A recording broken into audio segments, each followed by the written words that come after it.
1991 সালে আমেরিকাতে মার্কিন এক নাগরিক একটা বিড়াল হত্যা করছিল। কি হত্যা?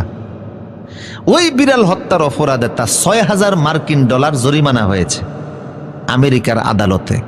তুমি কেন বিড়াল মারতে গেছে? অথচ ২.৫ বছরে ইতিহাসের জঘন্যতম নিকৃষ্ট ব্যক্তি, জাহান্নামের কীট মিস্টার ডব্লিউ বুশ ২.৫ বছরে ইরাকে ১৮ লক্ষ মানুষকে হত্যা করেছে। গাউসে ফাকের বাগদাদকে রক্তে রঞ্জিত করেছে। ১২,০০০ আউলিয়ার শহর হচ্ছে বাগদাদ। ইমাম আহমদ ইবনে হাম্বল, যিনি ১২ লক্ষ হাদিসের হাফেজ ছিলেন,